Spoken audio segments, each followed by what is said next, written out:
Olá, meus queridos, tudo bem com vocês? Vamos lá corrigir nossas atividades, né, de português, não é isso? Ontem eu entreguei um texto, né, para ser lido e logo em seguida que se fizesse a interpretação, né? E o título do texto é Deixe a gente ter o privilégio de envelhecer em paz. E esse texto ele fala acerca, né, da crônica argumentativa, não é isso? Crônica argumentativa, tá? Então, esse texto ele foi produzido, né, escrito, né, pela escritora gaúcha Lia Luft. E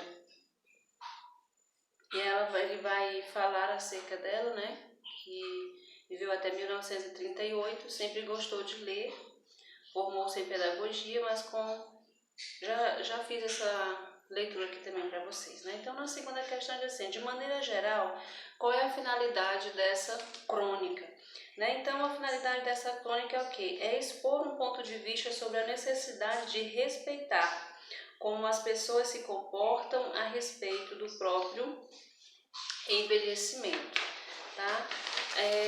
Na página seguinte, que é a página 52, ele diz, no título, o leitor fica sabendo qual é, segundo a autora, a maneira ideal de envelhecer. Leia novamente o título da crônica. Deixe a gente ter o privilégio de envelhecer em paz. Como a cronista entende que deve ser um envelhecimento? Então, como é que ela entende, de acordo com a leitura que você fez, né? Que a pessoa ela deve envelhecer em paz, né? De acordo com a sua maneira, sem interferência das demais pessoas, das outras pessoas. B. A quem a cronista se refere ao usar a gente, né? Se refere às pessoas idosas, né? E a ela mesma, sendo que a autora se inclui nesse grupo, né?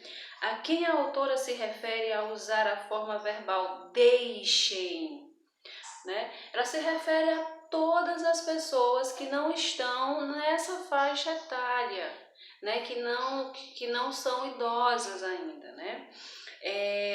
Dizem que não estão nessa faixa etária, nessa faixa de idade e que de alguma forma dizem o que uma pessoa idosa deve fazer, né? Então pode ser um jovem, pode ser um adulto, mas que ainda não é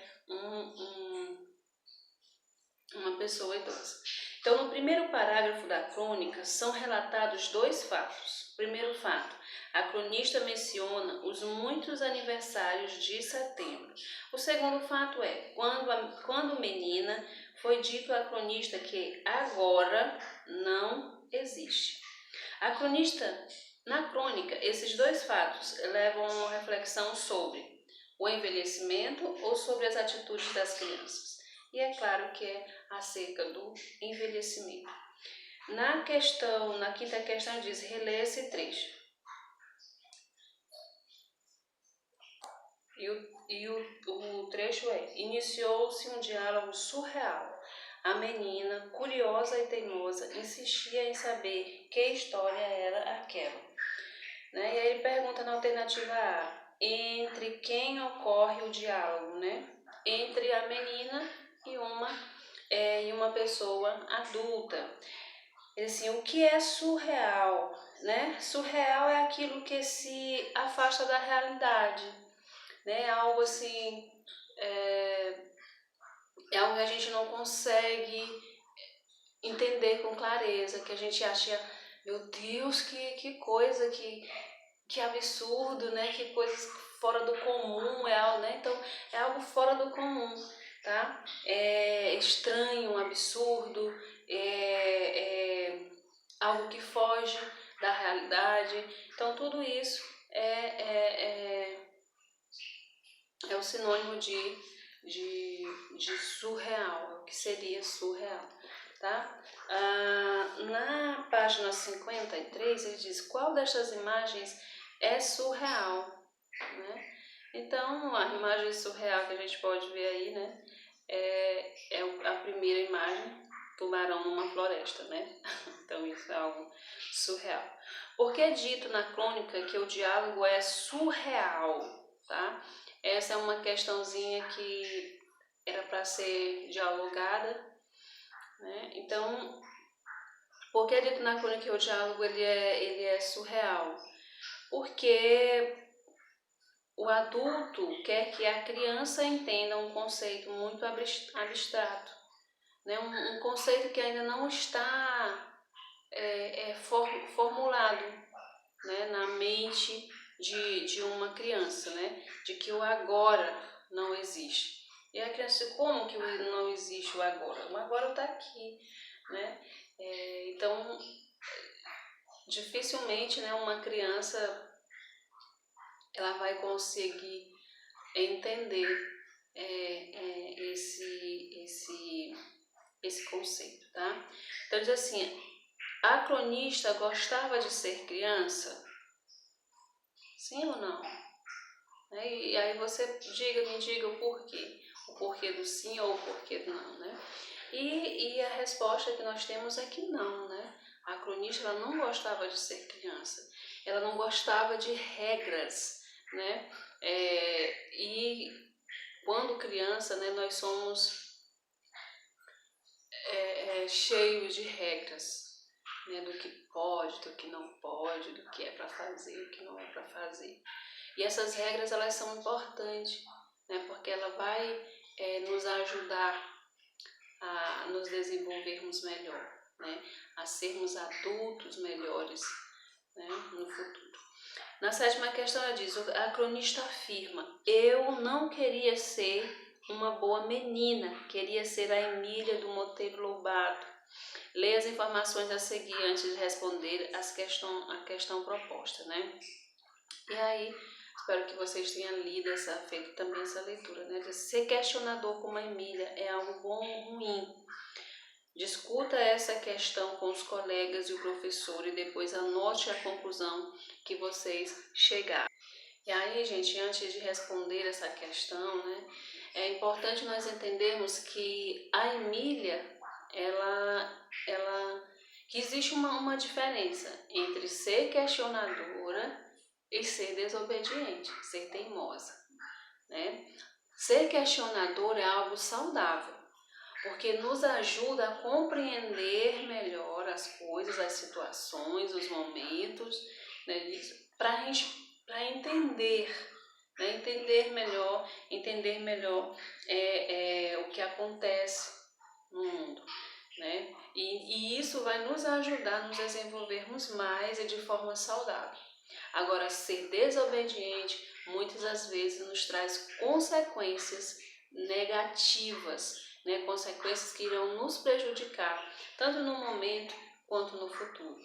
Tá? Então, a Emília ela era uma criança questionadora, ela queria compreender acerca dos fatos, acerca dos acontecimentos. E a autora, né, ela também queria ser como a Emília, ou seja, ela queria ser uma criança questionadora e não desobediente, tá? Então, ser questionador, reflexivo e buscar entender as regras da sociedade são atitudes que ajudam as pessoas a serem conscientes de suas ações e de seus comportamentos, ser pessoas responsáveis, né, por suas ações e por seus comportamentos. Mas assim, quanto à velhice, ela considera esse um bom momento da vida? Sim, né? E foi o que eu havia falado ontem, né? Que o envelhecer, ele também tem, né, o seu lado bom, o seu lado positivo, né? Muitas pessoas envelhecem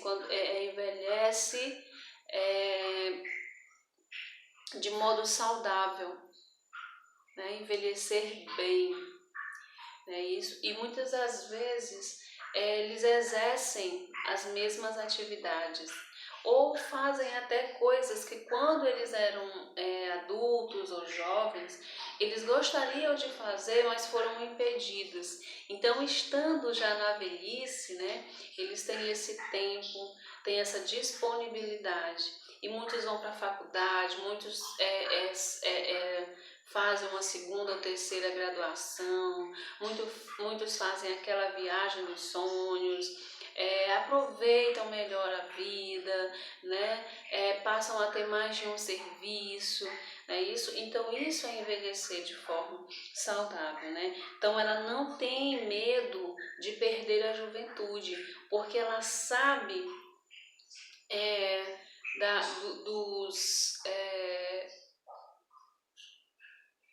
da necessidade, né, que o ser humano tem de vivenciar todos esses momentos e das experiências, das boas experiências, né, que cada etapa da vida do ser humano proporciona a isso, tá certo? Então, como atividade para casa, eu vou deixar aí para vocês, tá? A página é 54, tá bom? Para vocês, a página 54, que continua também a fazer essa interpretação. Beijo grande no coração de vocês e até amanhã, meus amores.